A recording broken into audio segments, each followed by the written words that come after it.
नमस्कार।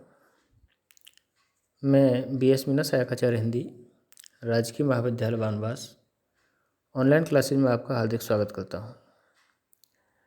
प्रिय विद्यार्थियों, इससे पूर्व के वीडियो व्याख्यान में हमने घनानंद के जीवन वृत्त और उनकी प्रेमानुभूति पर चर्चा की थी।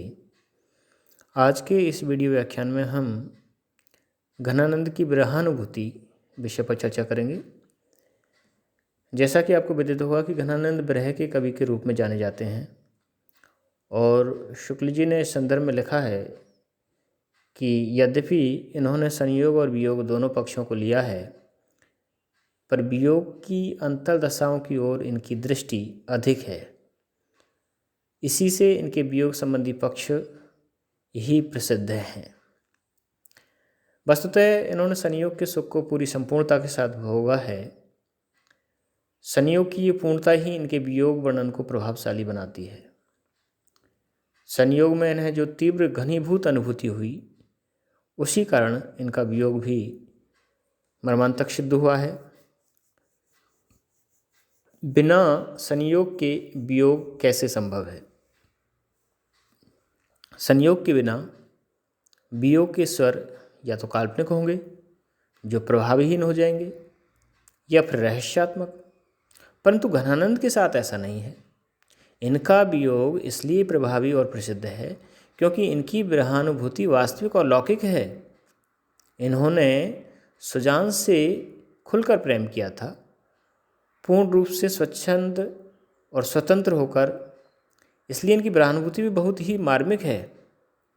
इस तरह की विरहानुभूति की जो विलक्षणता है, उसमें घनानंद एक ऐसे कवि हैं जिनके यहाँ विरहानुभूति का वास्तविक और लौकिक वर्णन है, जो बाद में अलौकिक प्रेम में परिवर्तित हो गया। अपनी विरह की रचनाओं से ये हिंदी साहित्य के किसी भी काल के अन्य किसी भी कवि से विश ठहरते हैं। इस मामले में छायावादी कवि भी इनके समकक्ष नज़र नहीं आते, क्योंकि इनका जो संयोग है वो अपने आप में अपूर्ण होता है। इनकी विरह वेदना में ऐसी ताप है जिसके जिक्र भर से जीभ में छाले पड़ जाएं, या कहें कि हृदय विरह वेदना से भर जाता है। प्रेमानुभूति में वो कहते हैं कि तुम कौन धुपाटी पड़े हो लला, मन लेहु पर देहु छटाक नहीं। घनानंद के जीवन वृत्त को देख करके यह स्पष्ट हो जाता है कि सुजान के व्यवहार से इनके हृदय को बड़ी ठेस पहुंची और इससे उनके मार्मिक पीड़ा हुई, और इससे इनके जीवन की दिशा ही बदल गई। घनानंद कभी भी सुजान की निष्ठुरता को भुला नहीं पाए। उनका हृदय सुजान से हमेशा ये शिकायत करता था, या उन्हें एहसास होता था कि उन्हें पूरे मन से चाहा था सुजान को, लेकिन सुजान ने बड़ी निष्ठुर निकली। उन्होंने घनानंद के प्रेम की कद्र नहीं की और उनके प्रस्ताव को ठुकरा दिया, और इससे वे ताउम्र दुखी रहे। उन्हें एक पीड़ा प्रेम की हमेशा शालती रही। वो कहते हैं कि तुम ही गति हो, तुम ही माटी हो, तुम ही पति हो, अति दीनन की नित प्रीति करो गुणहीनन सो, यह रीत सुजान प्रवीणन की। वर्षों घनानंद जीवन को सरसों सुध चातक छीनन की, मृदुतों चित के पण पे द्रत के निधि हो, हित के रचि मीनन की। इस पद में कृष्ण या सुजान को अलग करना मुश्किल है। इनके जो पद हैं उसमें आत्मा की कातर ध्वनि सहज में ही सुनी जा सकती है। इनके पद में ऐसा लगता है मानो सुजान के प्रति इनके संदेश हों। ऐसा ही एक पद द्रष्टव्य है। पाहिले अपनाए सुजान सो, क्यों फिरते के तोरिए जू, निर्धार आधार धेधार मझार, दही गई बाहन बोरिए जू। घनानंद अपने चातिक को गन बंध ले, मोह ने छोड़िए जूं, रस प्याय के ज्वाय बढ़ाए के आस, विसास में सो यों विष घोरिए जूं। दरअसल वियोग में हृदय जलता है और आंखें बरसती हैं। इन आंखों को बरसना भी चाहिए, क्योंकि इन्होंने जो प्रिय की सुंदर छवि का हृदय तक पहुंचाया है, और हृदय का इसमें क्या दोष है। पहले जो आंखें प्रिय की सुंदर छवि देख देख कर प्रसन्न होती थीं, तृप्त होती थी, वहीं आंखें अब दिन रात अश्रु धारा बहाती हैं।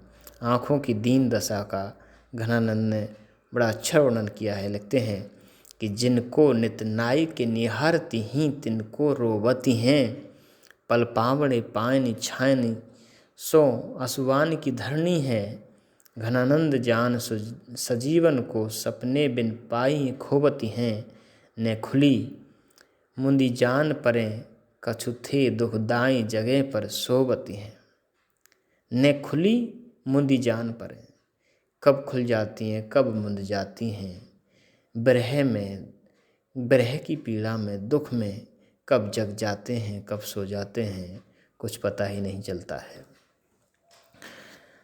रामधारी सिंह दिनकर की जो एक रचना है उर्वशी, जिसमें प्रेम की पीड़ा का बड़ा सुंदर चित्रण किया है, और वहाँ पर उन्होंने बताया है कि जब ये प्रेम की पीड़ा सालती है तो बड़ी असह्य पीड़ा होती है, और कुछ वैसा ही भाव घनानंद के यहाँ इन पंक्तियों में भी देखने को मिलता है। इन्होंने सुजान से सच्चा प्रेम किया था और शम को उनके लिए समर्पित कर दिया था, लेकिन सुजान ने उनके प्रस्ताव और उनके प्रेम को ठुकरा दिया, क्योंकि इससे घनानंद को जो पीड़ा हुई, उस पीड़ा ने उनका जो लौकिक प्रेम था उसे अलौकिक प्रेम ने तब्दील कर दिया। यदि हम घनानंद के प्रेम की विशेषता की बात कर लें तो बड़ी बात यह है कि उसमें निराशा के लिए कोई स्थान नहीं है। वे हमेशा आशान्वित रहते हैं और अपने अंतर्मन की सच्ची पुकार पर भरोसा करते हैं। और एक बात और है कि काव्य में वियोग की जिन दशाओं का वर्णन आचार्यों ने किया है,